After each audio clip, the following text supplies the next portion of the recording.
Hi, this is Steve Walton from Tropic Heating and PatioHeat.com. Today we're going to take a look at this patio here. We have a dining space, as you can see. I'm going to talk about a couple of options, two of which are probably not plausible, but I'm going to show those, and also a couple that are more recommended and my favorite application for a structure like this. So first of all, we can see we have a dining space. We have this structure up here. We have some drapes that could be drawn across the sides. We have the residence home itself, and doorway there, fan in the middle. So let's go ahead and just take a look at what I might do in a job like this. First of all, dimensions we have is roughly 7 feet 6 inches to the top of this, or the bottom of this beam, and then 8'4" on the top of the structure itself. Roughly 23.5 feet wide by approximately 13 feet deep. Those dimensions are just guesstimates, but what I'm going to present here really won't be affected by exact dimensions. As you can see, I have this these 2x6s or 2x4s that extend about 3 feet wider on either side. That could be true or not true. It doesn't really matter though. So let me turn that off for a minute. And let's just put some furnishings in here. So we got the table, the fan up here. I don't have the window or glass up here, nor do I have the drapes.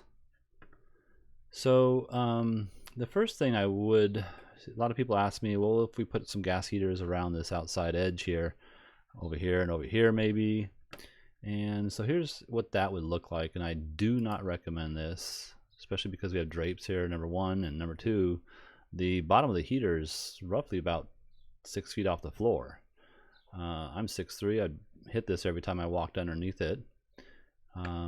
But the thing is when you take this is, say, a sun pack, which is a gas-fired unit. This is 25,000 BTUs. You're required to have 17 inches above the heater to any combustible, and that would be these beams here.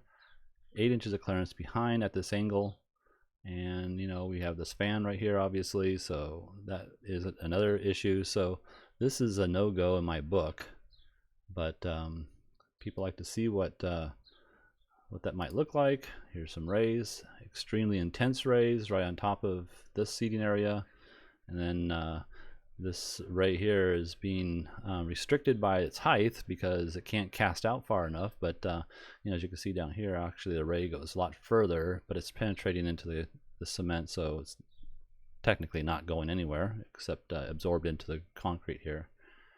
So this is not an application I would recommend, so let's just get away from that. Another gas heater option. This is a little bit more plausible. These are placed so that we have, because they're pointed straight down, the exhaust is only flowing out of the sides evenly, as opposed to the other one, the exhaust is just flowing out of the one edge. So here we are required to have 9 inches of clearance on an S25, so we're clearing that. And there's some gray area with regards to the clearance over here, but again, the pamphlet talks about having 18 inches of clearance, but here you can see that we're not really touching that. That's really for a wall if it went straight down, that 18-inch mark. So this is okay, but it's still rather intense. As you can see, we're not really covering this space very well. So I would say this is not the best option, but it is doable. So let's get out of that, and we'll go right into electric options. This is an electric slimline Infratech model. This would be a 4,000 watt unit, and again mounted up against this beam or off the ceiling, requiring 6 inches of clearance in the back, 6 inches from the top. So this is a little less, you can see the height of it really meets the bottom edge of this beam here, but this is a little bit less obtrusive, doesn't look that bad, and we can gain different angles with electric heaters. So we're able to penetrate these seating areas fairly well. We can change the angle up to, I think, 45 degrees, but you still need to maintain that clearance above and from the back side. So this is okay. This table is offset, and so was the fan in my estimation of looking at the image. So this could work, but again, there's one better option, and that option would be placing the heaters inside of these recessed areas, I'll call them, or between these cross members. The heater requires 6 inches of clearance from the top, and then 6 inches from this edge to this edge. I think we have 7.5, with this opening being, I think it's 20 inches. Let's see if I have that marked in here somewhere. There we go. Yes, 20 inches opening is what I show here. So if that opening is not 20 inches and it's less than that, we need to change this up. But as you can see here, you know, again, we have pretty good coverage. We could change this angle slightly. So if we change this angle, let me just do that real quick. And I'm going to do this quickly, so it's not going to be exact, but let's just go with a 15-degree tilt. You can see that now our coverage is a little bit better in the center. And I'm going to change this one here just so we can have a 15. There we go.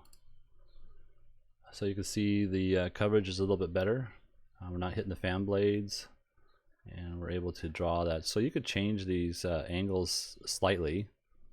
Even after the installation's done, you would just loosen the screw that holds it in place, change the angle, and make it an adjustment. But here you can see that we have a pretty good coverage when we put that 15-degree angle on the heater. So there you have it. That would be my recommendation for this particular patio. If you're looking for some options with regards to your existing application, please give us a call or just email us with some inquiry, and we'll be happy to assist you. Thank you and have a great day.